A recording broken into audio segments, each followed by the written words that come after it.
Bom dia pessoal, tudo bem? Boa segunda-feira, como vocês estão? Espero que muito bem. Hoje nós vamos dar continuidade à nossa nova série do Cinema e Oculto. Quem viu o vídeo da semana passada está sabendo que, enfim, para quem não sabe, quem está vendo o canal pela primeira vez, eu algum tempo atrás fiz uma série sobre cinema e o oculto, vários filmes que mostram várias coisas interessantes pra gente falar. E eu resolvi pegar três filmes que eu ainda não tinha falado. Né? Semana passada foi Robocop, hoje é Os Doze Macacos e semana que vem é um filme chamado Videodrome. Para falar bastante, esses três filmes eles falam muito do que a gente está vivendo hoje em dia. Tá? São filmes antigos, né? É, dois dos anos 90 e um dos anos. Quer dizer, dois dos anos 80 e um dos anos 90, mas que são, pessoal, tão completamente atuais, tá? Super atuais, então acho que vai ser bem interessante, né? Claro que atuais também são, né, os quadrinhos que eu faço, que também são roteiros de cinema que eu escrevi e adaptei para quadrinho. Então a gente tem, ó, Caos, Aurora, Um Outro Dia e Comunhão, todos com muito material, pessoal, tá? Muita coisa eu coloquei aqui, tá? Teoria da conspiração, sociedades secretas, nova ordem mundial, drogas, política, questão da esquerda, aqui sobre culto, sobre como vencer o mal, né? Sobre, vamos dizer assim, culto, eu digo assim, né? Cultos pagães, né? Muita coisa. Então, todos com mais de 100 páginas e o pessoal que lê diz que parece que está vendo um filme, chama de cinema gráfico. Então, para você comprar, ó, você vai receber autografado na sua casa por mim, se você comprar comigo e não pela Amazon, por exemplo, né, pessoal? Então, compra direto comigo, eu vou deixar aí embaixo no link da descrição do vídeo a página do Aurora HQ no Facebook. O link é só você clicar, já cai lá, ou do meu Instagram, que é @Felipe_Fogosi, é só mandar um direct que eu explico direitinho como você faz para receber na tua casa autografado em qualquer estado do Brasil, outros países também, tá? Vale muito a pena você ler, dar de presente, tá? Entre em contato aí comigo e a gente bate um papo. Pessoal, para quem não conhece, Os Doze Macacos é um filme do Terry Gilliam, né? O Terry Gilliam é um grande cineasta, né? Ele fez filmes como Brasil, fez Fisher King, né? O Pescador de Ilusões. É um cineasta inglês super criativo e Os Dois Macacos é um filme que eu gosto bastante. Eu assisti na época que passou no cinema, né? Tem um elenco muito bacana, é o Bruce Willis, né? No auge, o Brad Pitt também, a Madeleine Stone, assim, são os três personagens principais. Mas o que é interessante, pessoal, é que claro, né? É um filme que mostra um futuro distópico, né? Quer dizer, como geralmente as ficções científicas aí, muitas mostram um futuro distópico, onde pós-apocalíptico, né? Que aconteceu o quê? Um vírus, pessoal, um vírus que matou 5 bilhões de pessoas no planeta. Na época, mais ou menos, né, como se fosse 1% da população mundial sobreviveu. Então é um filme, pessoal, que mostra mais ou menos esse sonho eugênico, né, da tecnocracia, dos globalistas, do que de reduzir a população, como tá lá, né, no monumento do Georgia Guidestones, né? Então não é à toa, volta e meia a gente cai no mesmo lugar, que é o que? Eles reduzirem a população a 500 milhões de habitantes para a humanidade viver em equilíbrio com a natureza. E esse filme aborda tudo isso, fala exatamente dessa questão do ambientalismo, né? Não que o homem sim é um vírus no planeta e o homem tem que ser extinguido, né? Isso eu já falei ao longo de vários vídeos, como pessoas, né, como esses globalistas, como por exemplo o príncipe Philip inglês, disse que ele queria voltar como um vírus para dizimar a humanidade, né? Como toda essa galera, né? O David Rockefeller falando que, bom, que o grande problema do mundo é a população, que tem que ter controle populacional. Então, né, se você quiser ver isso com mais a fundo, tem vários vídeos aí que eu falo com detalhe, falo inclusive o Julian Huxley, que é irmão do Aldous Huxley, que escreveu Admirável Mundo Novo, que foi o primeiro diretor da Unesco, né? Ele falava claramente sobre a questão da eugenia, enfim, né? Então, tem vários vídeos onde eu falo exatamente sobre isso. E o filme ele mostra, né? Bom, pessoal, né? Eu vou dar alguns spoilers para vocês, mas é legal vocês assistirem. Não vai estragar o filme, mas tem que falar um pouco da história. Então, basicamente é isso, né? A história começa no ano de 2035, né? Nesse futuro onde já aconteceu, né? No passado, em 96. Né? O filme, em 1996 aconteceria isso, uma grande pandemia. Né? Tem tudo a ver com o que a gente está vivendo aqui, né? Agora, nesse momento, onde esse vírus seria liberado e iria dizimar a população. Então, no futuro, a humanidade está vivendo, né, claro, num futuro tecnocrático, né, onde existe tecnologia, né, mas só que a grande maioria das pessoas vive nos subterrâneos, né, da mesma forma que a gente vê isso em Matrix, que a gente vê isso em Exterminador do Futuro, né, a humanidade que está lá meio que engaiolada. E é dominada por essa sociedade tecnocrata. Os cientistas, eles dominam a sociedade. E daí o Bruce Willis, ele é um prisioneiro, não diz exatamente qual é o motivo que ele é um prisioneiro, mas que ele é escolhido para voltar no tempo, né? E antes disso, logo no começo, ele é enviado lá para, vamos dizer assim, para o térreo, né? Porque eles vivem no subterrâneo, para ele meio que coletar amostras de insetos para ver se eles conseguiriam, né, fazer algum tipo de experiência com o vírus, né? E a gente é apresentado esse mundo pós-apocalíptico que mostra, engraçado, que é inverno, né? É só neve, né? Não tem nada de aquecimento global, é neve, neve, neve, mas que os animais retomaram, né? Os animais estão na rua, tem urso, tem leão, eles estão todos soltos, mais ou menos como a gente tem visto aí, né, em várias notícias que eu tenho falado recentemente, né? Teve aquele ataque de macacos na Tailândia agora, né? Você teve também agora uma notícia recente lá em Fukushima, os macacos selvagens lá no Japão, né? Eles em Fukushima, aquela região onde teve, né, um vazamento nuclear, que novamente, né, os animais estão tomando conta dos lugares, os javalis também, e a população que está sendo liberada para voltar para suas casas agora estão tendo que brigar com os animais, né? Bom, então, claro que logo nesse começo, né, do filme, a gente já vê ele sendo, né, todo vestido, né? Como a gente está hoje em dia, só que, claro, né, num grau muito maior, né? Mas essa história dessa sociedade onde você já não tem mais contato com a natureza, você não tem liberdade de estar na natureza, né? Sempre tem que ter, vamos dizer assim, um filtro entre você e a natureza, né? Como meio que a gente já está vendo isso agora, né? Então, mas nesse futuro distópico isso é ao cubo, né? Ele não é só uma máscara, ele está todo, né? Enfim, todo, vamos dizer, encoberto, envelopado, né? Bom, outras coisas interessantes, né, sobre o que eu falei já um pouco em Robocop, né, semana passada, da questão, né, da interface homem e máquina. Claro que nesse filme também, Dois Macacos, tem um pouco disso. Por quê? Porque todo mundo é chipado também. Ele, né, o personagem do Bruce Willis, além de ter um código de barras onde eles escaneiam a história dele, né, o histórico dele. Um pouco mais pra frente no filme a gente descobre que ele tem um rastreador no dente, né? Inclusive numa hora no filme ele arranca o dente dele para poder tentar tirar esse rastreador. Então isso já o filme, né, de 95, né, se eu não me engano, 94.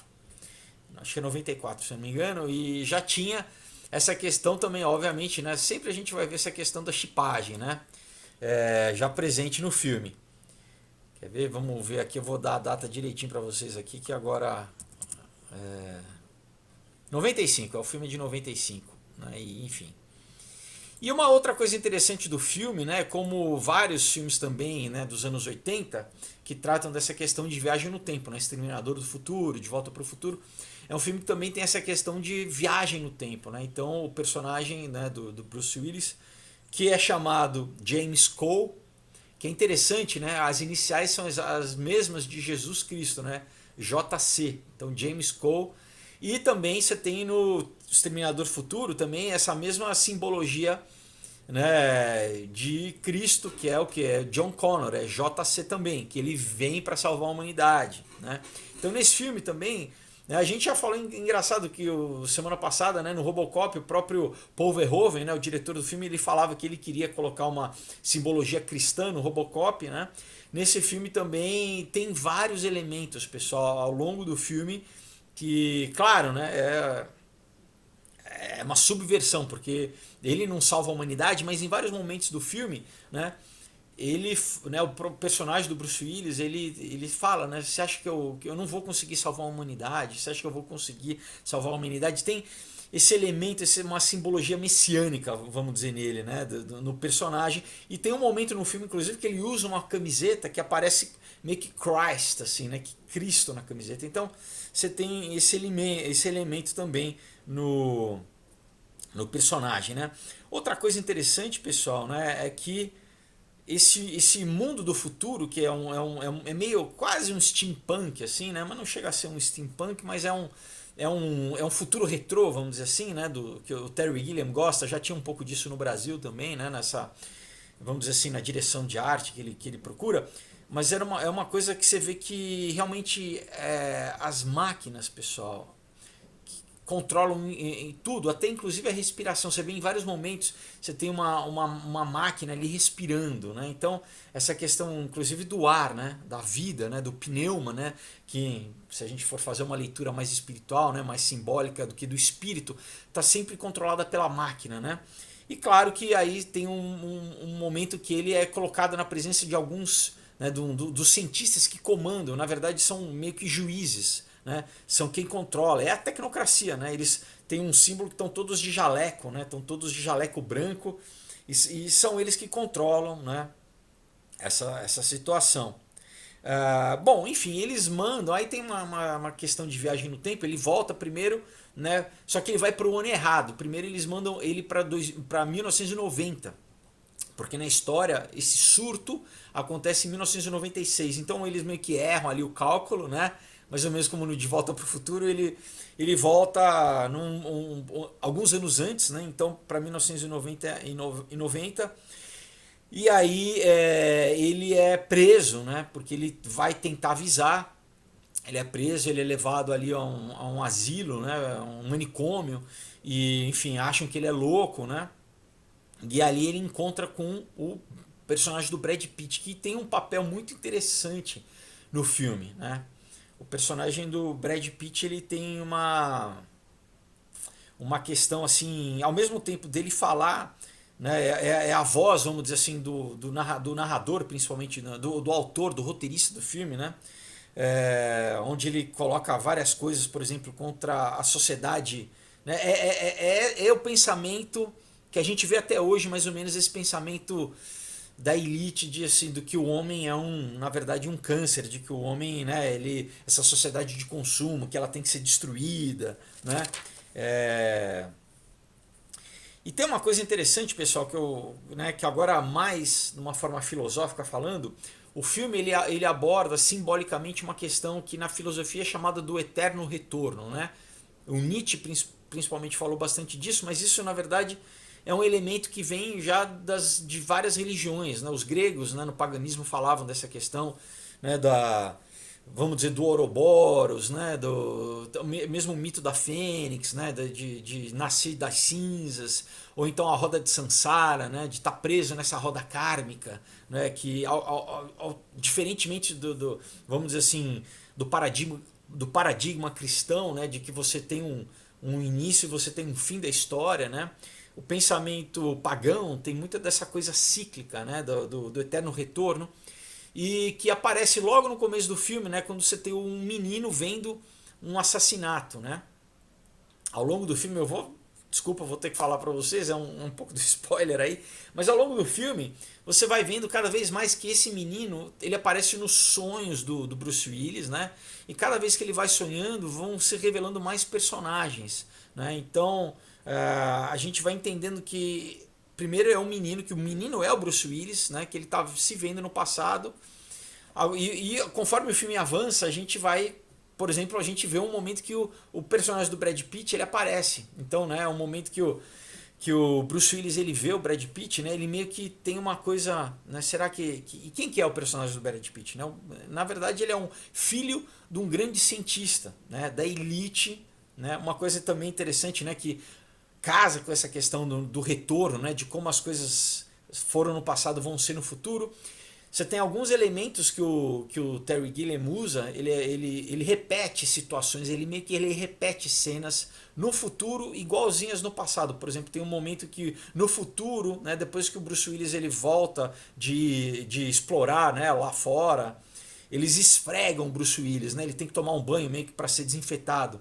Quando ele é levado, né? Quando lá no passado, quando ele vai para o passado, ele é preso, ele está no manicômio, tem uma mesma cena onde ele é escovado, né? Ele é limpo lá pelos funcionários do manicômio. Então você tem um paralelo aí, um reflexo. Você tem, né, como essa cena no futuro onde ele está presente, né, na frente desses cientistas, desses tecnocratas, meio que sendo como se fosse um conselho deliberando, né, o que vão fazer com Bruce Willis.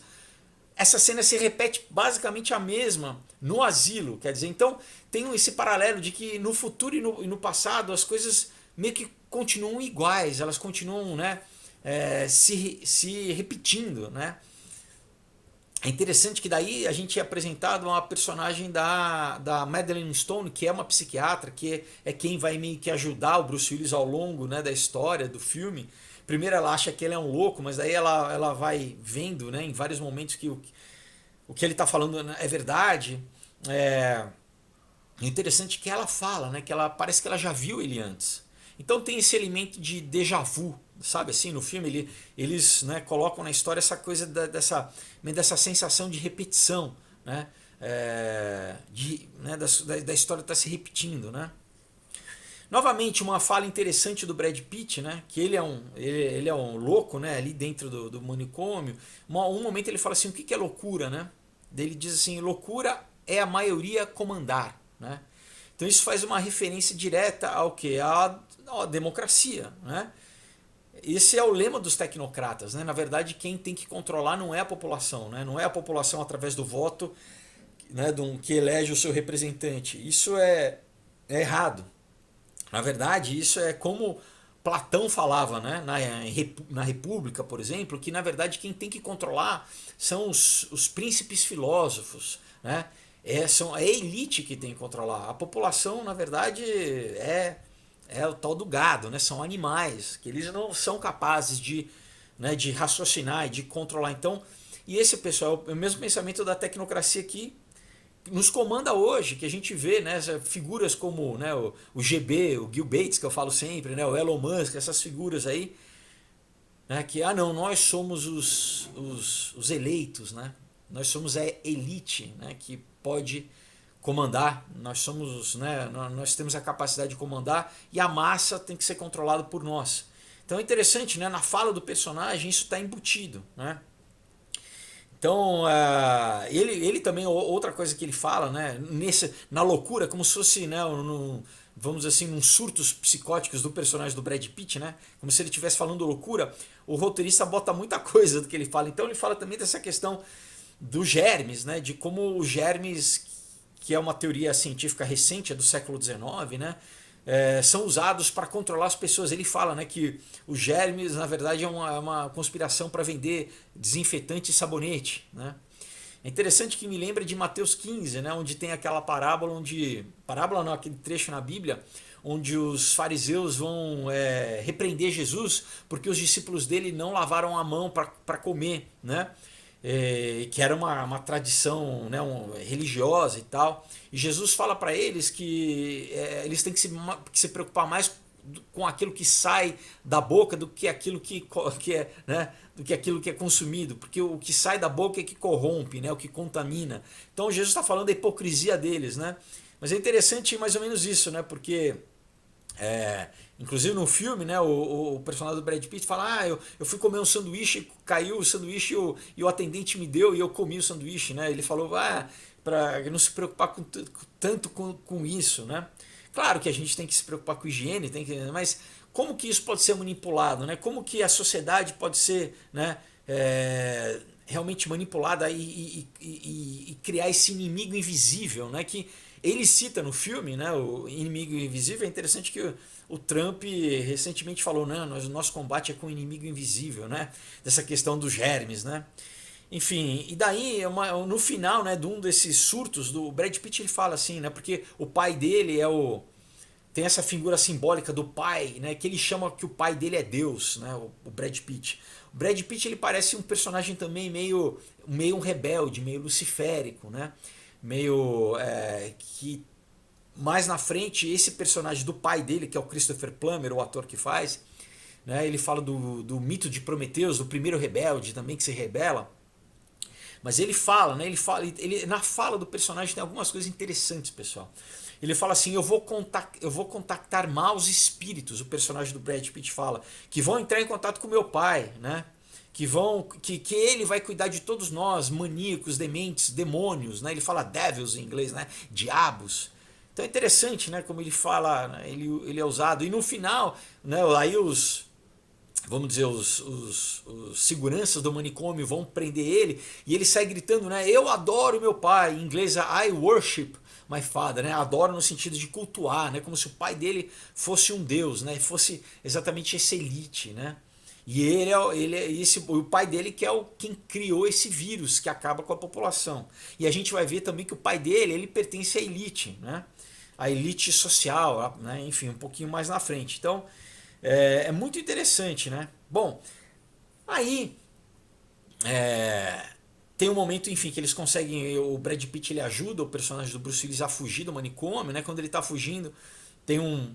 Nada, pessoal, em cinema é gratuito, tá? Tudo é pensado, todo o símbolo, todo o código ali tá por um propósito, né? E eles mostram um policial lendo um jornal onde está escrito Magic Pyramid, né? Ou Pyramid Magic, se eu não me engano, mas né, então já mais um símbolozinho aí, né, que é da elite, né? A gente sabe que pirâmide, claro que sempre é uma questão do ocultismo, né? Muito bem, aí ele volta pro futuro, ele é chamado, e uma coisa interessante também, esse filme é interessante que ele já mostra algumas coisas que vão aparecer em outros filmes, como, né, essa questão dele precisar telefonar, o Bruce Willis ele precisa telefonar pro futuro para meio que chamarem ele. É interessante que no filme Matrix é através do telefone também que o Neo é retirado da Matrix. Então tem uma correlaçãozinha. E ele volta pro futuro, né? Onde eles vamos dizer assim, interrogar, né? Esses cientistas interrogam ele sobre o que ele estava fazendo, como que foi. E é interessante, pessoal, que nesse interrogatório tem um grande globo, tá? Um grande globo cheio de olhos que meio que também tá na cara dele interrogando ele, né? E esse, pessoal, é um símbolo que aparece em vários lugares. Primeiro que tem uma questão interessante, né, do Panopticon, de ser né, vamos dizer assim, esses olhos que veem tudo em todo tempo, né? E o olho que tudo vê, né, que é o olho de Ra também, que é um símbolo do ocultismo, né, o mesmo olho que está presente na nota do $1, mas também é o mesmo olho, pessoal, que a gente vê em vários logos, tá? Do que, né, pessoal? Em vários logos de emissoras de televisão, né? Ó, tem dois aqui, né, que eu acho que dá para reconhecer, né? Então não é à toa, né, pessoal, que você tem esse simbolismo do olho, né? Que é um simbolismo também muito ligado ao oculto, né? Bom, e aí eles mandam ele de novo para o passado, eles acabam errando novamente, ele vai parar na Primeira Guerra Mundial. Que é interessante a questão por que será que eles escolheram? Talvez há dois motivos. Primeiro que a Primeira Guerra Mundial é onde começa, né? Se a gente pegar a carta lá do Albert Pike para o Giuseppe Mazzini, né? Aquela primeira guerra, né? Das três guerras para implementar a nova ordem mundial, e a Primeira Guerra onde foi usado química, tá, pessoal? Você tem gás mostarda, né? Essa é a primeira guerra onde houve o uso de guerra química, né? Então você tem uma coisa interessante, né? Ele é baleado nessa, né, logo quando ele vai para a Primeira Guerra, né? E o fato dele estar com essa bala depois no filme é usado porque vai ser usado de prova para psiquiatra de que porque, né, ela vai extrair a bala dele e a polícia, né, vai ver que é uma bala, vão fazer uma perícia e vão ver que é uma bala da Primeira Guerra, então ela vai aí que é o momento que ela né, cai a ficha que ele realmente não é louco, mas que ele está falando a verdade, né? Enfim, logo depois, né, tem esse momento só da Primeira Guerra Mundial. E tem uma coisa também que prova, né, que eles armam para mostrar no futuro que. Aí quando ele vai para 1996 finalmente, né? E aí, em 1996, né, 6 anos depois desse primeiro encontro que ele teve com ela, a psiquiatra, ela tá meio que por causa desse primeiro encontro que ela teve com ele, né, onde ele disse que uma pandemia no futuro, em 1996, iria dizimar, né, a população mundial, iria matar 5 bilhões de pessoas. Ela começa a pesquisar, ela fica intrigada por esse assunto e ela escreve um livro falando sobre profecias do Apocalipse. Interessante, né, pessoal? Então, quando a gente, né, a gente vai para 1996 no filme, ela exatamente está dando uma palestra sobre pandemias e ela menciona Apocalipse, pessoal. O livro de Apocalipse, ela fala, né, dos 7 selos, ela fala sobre, né, o juízo de Deus. E ela no filme, ela fala como se como esses eventos engraçados de personagens, de profetas, né, que vêm, durante as décadas, né, durante milênios, vem falar sobre para a humanidade sobre acontecimentos futuros. Inclusive ela menciona o tal do complexo de Cassandra, né? Que na mitologia grega essa personagem Cassandra falou sobre a queda de Troia, antes da queda de Troia acontecer, mas ninguém acreditou nela. Então não é muito diferente, né, do que a maioria dos profetas, muitos do Velho Testamento que também profetizavam e as pessoas não acreditavam da mesma forma que, né, hoje a gente fala da Bíblia e do livro de Apocalipse e tem muita gente que não acredita e a gente vê as coisas se cumprindo, né? Mas enfim, na história mais ou menos é como se esses personagens na verdade não fossem profetas, mas fossem viajantes do futuro que voltaram para o passado e disseram daquilo que iria acontecer, né? É interessante também que, né, em um outro momento do filme, né, como eu já falei, que é um filme que interessante, ele já meio que, sei lá, como também previa algumas coisas que iriam aparecer em outros filmes. Tem um momento que o personagem do Bruce Willis, né, tem uma briga lá que eles fazem, né, com os mendigos e tal.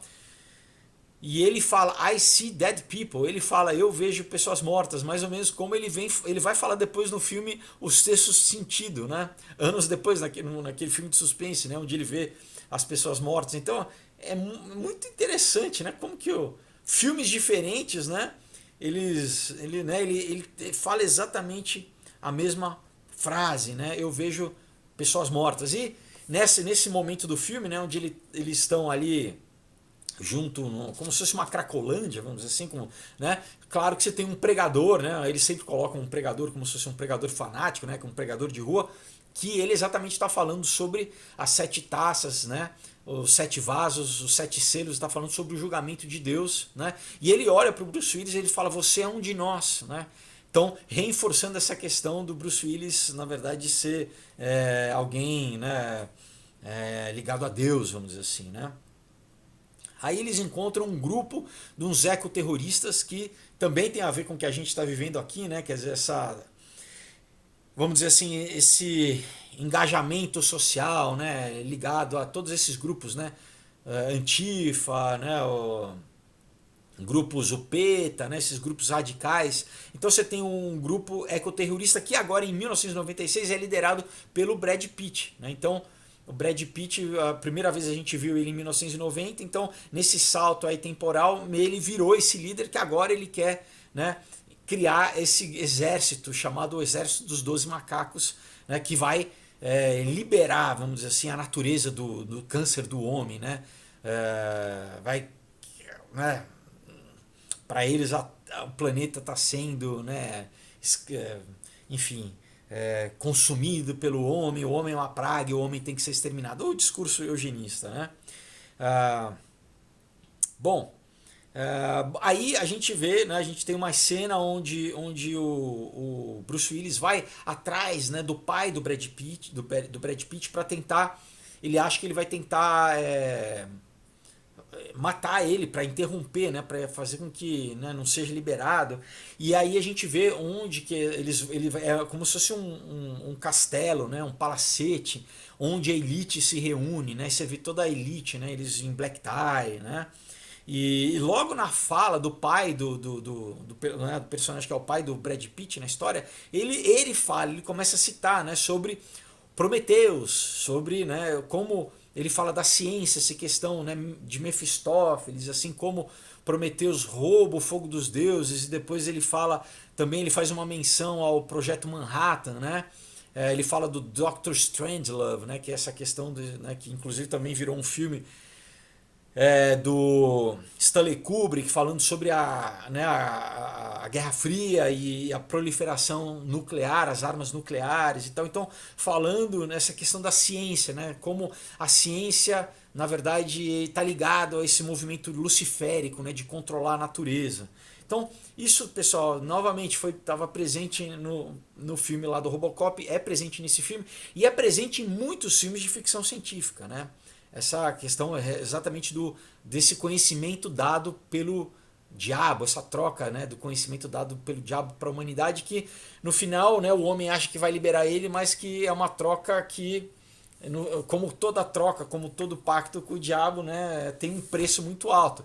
E eu falo inclusive disso aqui no Aurora também, né, falo no Caos também, mas eu cito literalmente o Fausto, né, no Aurora. Bom, aí, e uma coisa interessante que né, o Brad Pitt, ele reconhece o personagem do Bruce Willis, né? Ele fala, pô, você voltou e tal, e ele fala assim, mas, né, aqui nesse jantar tá cheio de pessoas da elite. Ele fala senadores, políticos, inclusive pessoas do serviço secreto. Então é meio como se o filme mostrasse pra gente um pouquinho de como de quem compõe essa elite, né? De quem, né, tá na liderança dessa elite mundial, né? Que controla, no final das contas, meio que é responsável pela liberação do vírus, né? Pela fabricação do vírus e pela liberação do vírus, né? Isso o filme está falando, né? E aí o Brad Pitt fala que a ideia, na verdade, de exterminar a população foi o Bruce Willis que deu quando eles se encontraram a primeira vez lá em 1990, no manicômio, né? Então o filme cria esse, vamos dizer assim, esse paradoxo temporal, né? Quem que será que causou? Quem que deu a ideia primeiro, né? Isso é uma coisa interessante do filme, né? Que como o cinema é muito bem feito. Bom, aí a gente continua, né? Uma outra coisa interessante, né? Que a Madeleine Stone fala, na verdade o chefe dela fala que a psiquiatria é a nova religião, né?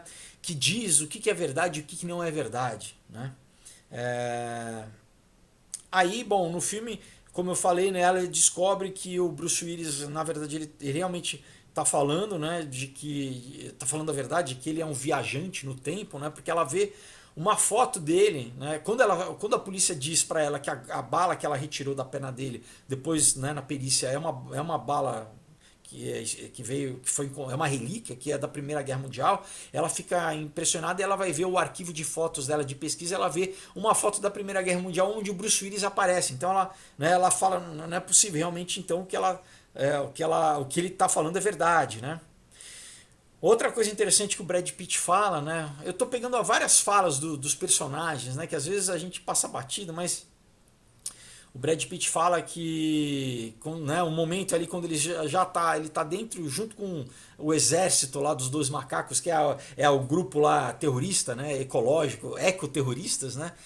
Ele fala quando ele estava no manicômio, né, pegaram o cérebro dele e passaram o cérebro, criaram um modelo computacional do cérebro dele, que esse modelo computacional conseguiu fazer previsões de tudo aquilo que ele iria fazer no futuro. Que é basicamente, pessoal, né, o que o Facebook e o Google fazem com a gente, né? Eu já cobri isso aqui em vários vídeos para vocês, né? O Selfish Led, né? Esse modelo computacional de eles coletarem todos os nossos dados, né? Os nossos dados em tudo que a gente navega, em os nossos padrões de comportamento, de gosto, os nossos padrões emocionais, né? E criar um modelo, mais ou menos um bonequinho de voodoo, né? Um avatar meu e seu, e tentar prever, né? Então ele já falava isso, né, no filme né, novamente 95, né? Então a internet acabado de ser aberta ao público em 94, vamos dizer assim. Então é muito recente, olha como o filme já falava essas coisas, né? Muito interessante, né? Bom, Eles mostram também fazem uma pequena homenagem ao Hitchcock, principalmente ao filme Vértigo, né, Um Corpo que Cai, que também fala sobre essa questão do eterno retorno, né? Do personagem estar preso ali num acontecimento que, querendo, por mais que ele queira mudar, ele acaba repetindo um padrão, né? Para quem não viu o filme do Hitchcock, também é uma obra-prima, é muito interessante ver. Novamente, né, ele continua, né, vendo flashbacks dele criança, e cada vez mais ele vai vendo que personagens, agora além do personagem do Brad Pitt, ele vê também no sonho o personagem da Madeleine Stone, né? Só que loira, né? Que é uma referência ao Hitchcock, porque no filme do Hitchcock, lá no Vértigo, a personagem da Kim Nova, que ela muda de cabelo, de cor de cabelo, então por isso que eles fazem no filme. Mas enfim, então também isso acontece, né? Ele começa cada vez mais a entender que ele é o final. E aí a gente vai chegar no final do filme, mais ou menos, né, que realmente ele quer fugir, ele não quer mais voltar para o futuro, nem trabalhar, vamos dizer, para essa tecnocracia no futuro. Ele meio que se apaixona por ela, ele quer ficar no passado, né? Ele quer viver nesse mundo, vamos dizer assim, natural, né? Que ele fala muito sobre isso de poder respirar, né? De poder estar no ar livre, não estar confinado, né? Tem muito a ver com o que a gente está vivendo hoje, né? De poder respirar o ar né, naturalmente, poder ir ao mar, né? Ver o mar, é isso que ele dá valor no filme, né? Enfim, então eles estão tentando fugir, eles vão tentar pegar um avião lá para a Flórida quando, né, exatamente casa, tem uma sincronicidade ali, e eles veem que na verdade o personagem, né, que vai soltar o vírus não é o personagem do Brad Pitt, mas é um personagem que trabalhava para o pai do personagem do Brad Pitt, né, para o virologista, que é um cara que ele aparece, a primeira vez que a gente vê ele aparece na palestra do livro lá, né, da Madeleine Stone, da personagem dela, em 96. Enfim, você vai vendo ao longo do filme que ele que é o cara que também, né, tem esse mesmo pensamento eugenista, né, de querer dizimar a população para que a natureza possa florescer, né? E enfim, aí o que acontece? A gente vê que tem alguns personagens do futuro que vão nesse momento ali, né, nesse desfecho do filme no aeroporto, aparecem para fazer com que o Bruce Willis cumpra a missão dele, né? E dão uma arma, na verdade, para ele, né, pro Bruce Willis. Mas é uma arma, pessoal, que é interessante, que é uma arma antiga, tá? Que é uma arma, na verdade, para fazer com que o próprio Bruce Willis seja baleado, tá? Ele não quer cumprir ele quer fugir com ela, mas eles meio que obrigam ele para com que isso, pessoal, na verdade, complete, desencadeie o processo. Por que eu estou falando isso? Porque vai ficar claro, né? Antes disso, né, quando ele vai, vamos dizer assim, antes dele fugir com ela, ele faz uma última ligação, né? Talvez o erro dele para o futuro, falando assim, olha, eu quero, né, eu não vou mais participar, eu vou ficar aqui. E claro que, né, como a gente usa vamos dizer, esse paradigma de viagem no tempo, o que ele faz aqui agora é meio que automaticamente visto no futuro, e aí eles aparecem no presente, né, como eu falei, para impedir com que ele abandone, mas com que ele cumpra a missão, e acaba que ele é baleado. E nesse momento que ele é baleado, você vê ele mesmo pequeno se vendo ser baleado. Então é essa coisa que, né, liga o final do filme ao começo do filme. O primeiro take do filme é exatamente esse, o menininho vendo ser baleado, que a gente não entende, e no final do filme a gente vê que é ele, menino, vendo ele adulto ser baleado. E daí, né, o momento, a Madeleine Stone, a atriz, ela vê, o personagem dela também vê, ela procura ele pequeno e ela vê ele e reconhece ele pequeno, sorri para ele como uma criança, né? Enfim, então o filme ele termina mais ou menos uma forma meio deprimente, né? Um final, não é um final feliz, basicamente, segundo essa roda de Sansara, que você não pode escapar do seu destino, né? Você vai estar destinado eternamente a repetir esse ciclo kármico, né? E daí o que acontece? No final do filme, depois dessa cena, né, você tem esse personagem, né, que é realmente o cara que vai soltar o vírus, né, em várias cidades. Ele vai fazer uma viagem basicamente ao redor do mundo, soltando, né, o vírus em várias capitais. e quem senta ao lado dele é uma das tecnocratas do futuro, uma das cientistas que a gente vê no futuro. Ela senta do lado dele e ela fala para ele, né, que eu trabalho com seguros. Na verdade, sim, eu estou aqui por causa de um seguro. Na verdade, em português não dá para a gente traduzir muito bem, mas fica claro que ela fala assim: eu vim meio que garantir, né, que eu vim meio fazer uma garantia, tá?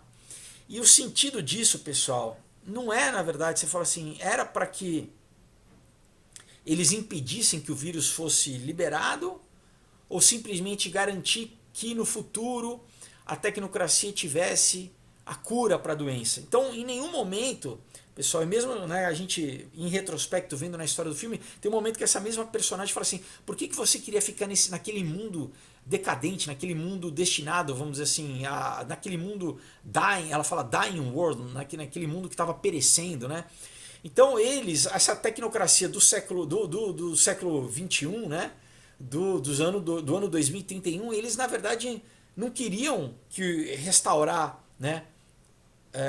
Não é mais ou menos como no filme, né, o Exterminador do Futuro, em que se a gente for para o passado e matar a Sarah Connors, né, a gente vai quebrar o fluxo temporal. Não, eles na verdade eles não queriam impedir que o vírus fosse liberado, que as pessoas morressem. Na verdade, eles só queriam ter a cura no futuro para restaurar, né, a própria tecnocracia. É mais ou menos como se a tecnocracia causasse esse desastre, mas só que eles não controlaram, vamos dizer assim, eles não tiveram controle do vírus, que o vírus acabou se mutando, né, acabou tendo uma mutação, e eles ficou perigoso para eles mesmos retornarem, né, vamos dizer assim, a superfície. Então basicamente o filme é isso, né, a gente vê essa tecnocracia no futuro dominando o pessoal, né? Eles não deixaram de ter, não é um futuro pós-apocalíptico tipo Mad Max, vamos dizer assim, onde eles, ou tipo o livro de Eli, né, onde eles perdem, né, onde eles regridem na tecnologia. Ao contrário, né, no futuro eles conseguem mandar as pessoas no tempo, viagem no tempo, né, é um futuro totalmente controlado, né, não é tanto quanto o Matrix, porque esteticamente, né, o Terry Gilliam gosta de uma coisa mais, vamos dizer assim, mais retrô, né? Mas mesmo assim é uma civilização tecnocrática, né? Com tecnologia.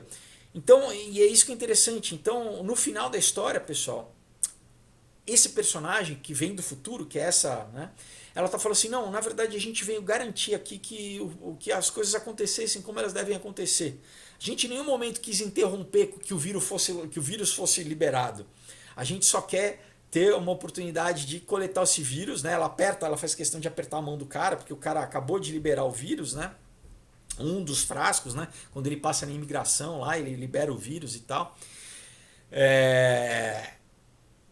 Para na verdade, quando ela fosse para o futuro, ela levar, né? Ela meio que já foi inoculada com o vírus, e ela poder levar o vírus para tentar criar, né, uma vacina, né, um antídoto para o vírus no futuro. E aí, né, esse 1% da população, né, de poder retornar à superfície, e agora sem ter o resto, né, dos outros 5 bilhões que foram dizimados, que para eles não estão nem aí.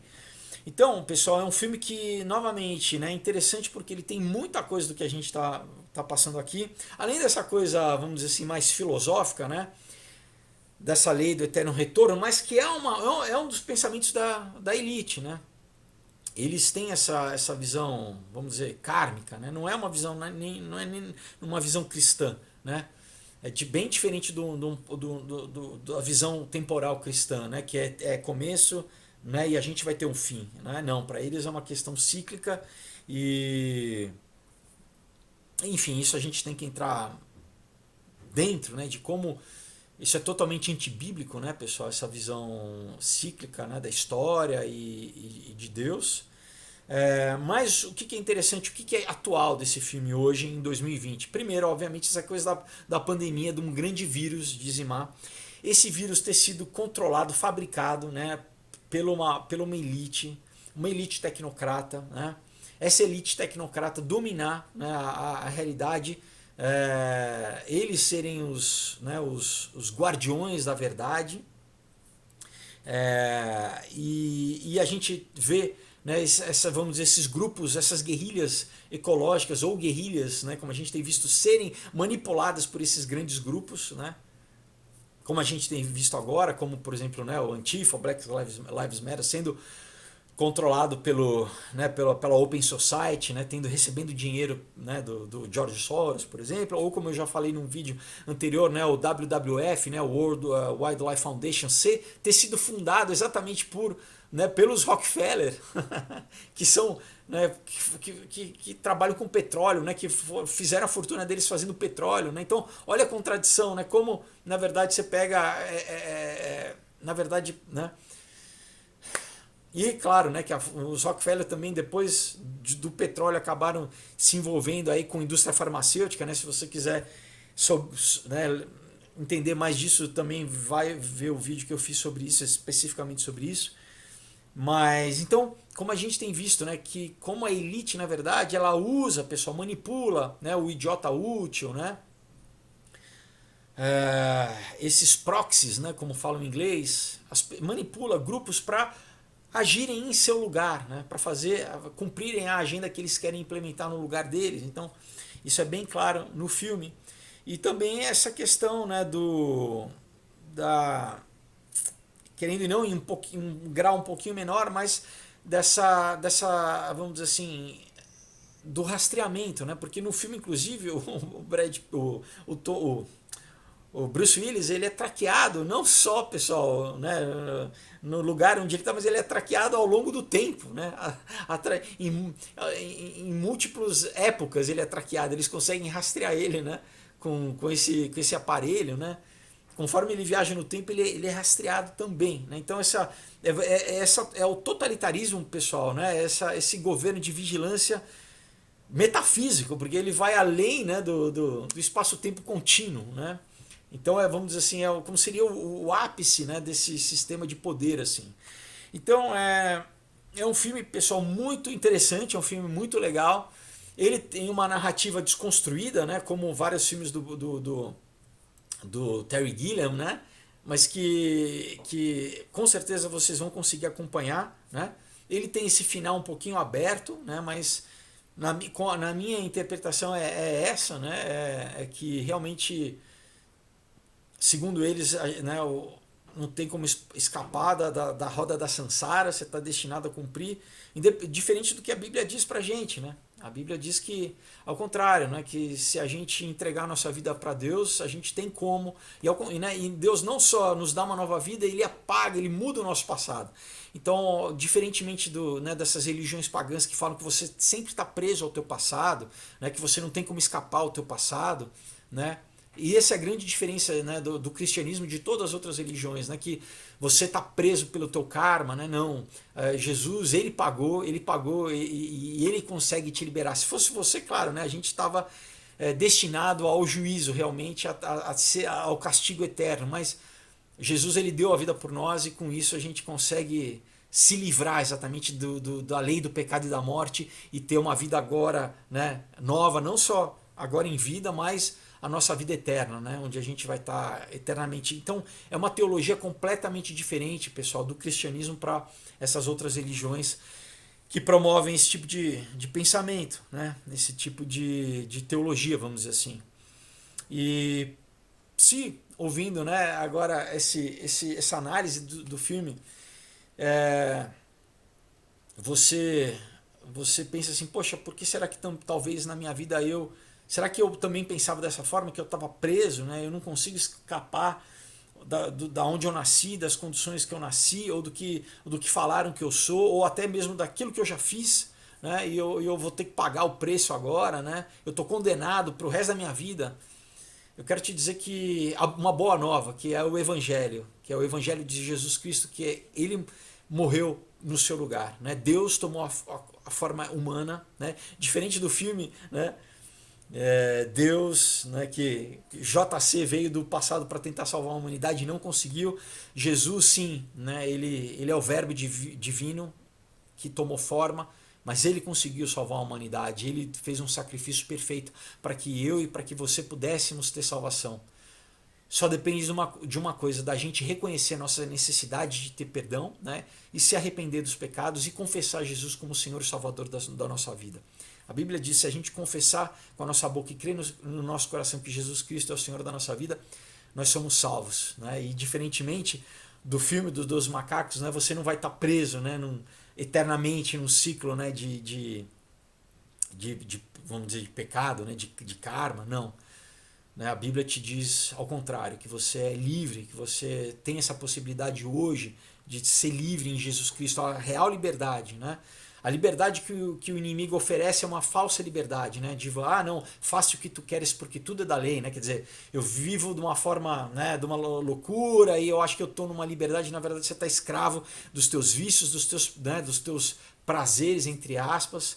Na verdade, a liberdade real é que Deus te dá, Deus te traz, de ser livre do pecado e da morte, né? De poder falar não aos vícios, não àquilo que quer te escravizar, àquilo que quer te aprisionar, à depressão, ao ódio, à amargura, ao vício, à prostituição, ao adultério, ao pecado, ao que seja, pessoal. Tá?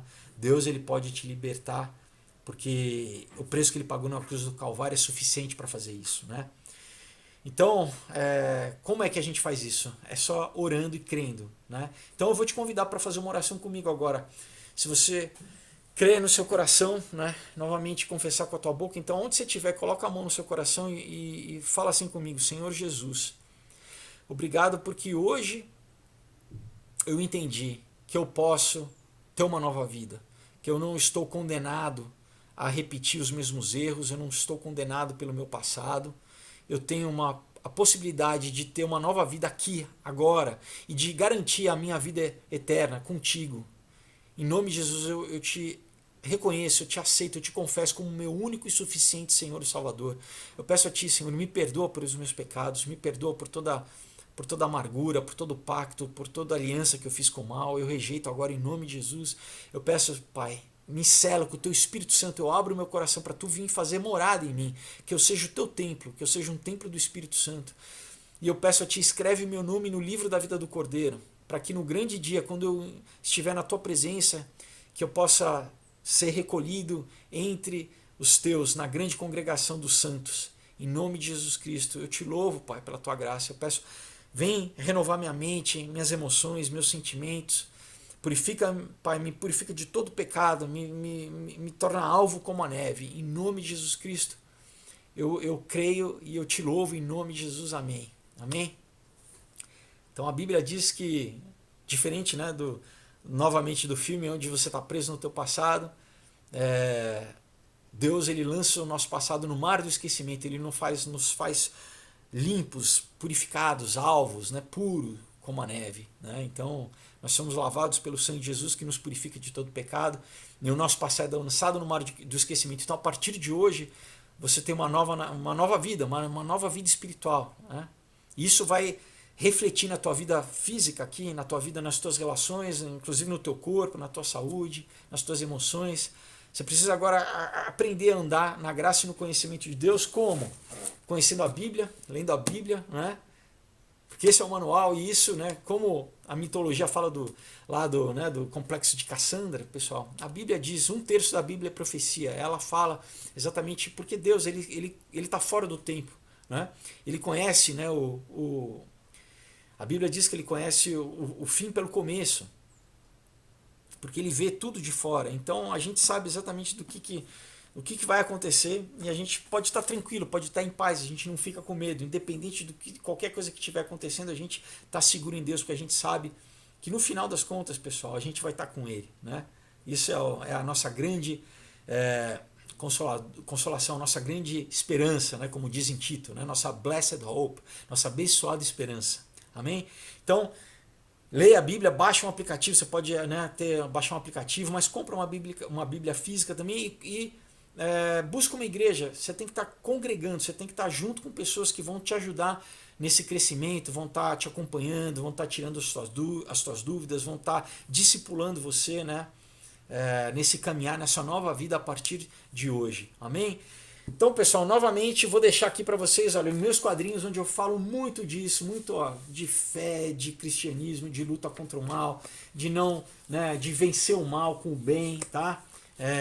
Também ciência, né, Sociedades Secretas, Nova Ordem Mundial, recheado, pessoal, todos com mais de 100 páginas, feitos por grandes artistas, tá? Um presente incrível para você dar. Para você dar de presente também, então entre em contato comigo aí através da página do Aurora HQ no Facebook ou pelo meu Instagram, @Felipe_Fogozzi, e eu mando direitinho para vocês como fazer, né, você receber em casa autografado. Bom, pessoal, então nosso vídeo de hoje é isso, né? Semana que vem a gente encerra essa nova pequena série aí sobre o cinema e oculto com o filme Videodrome do Cronenberg, do David Cronenberg.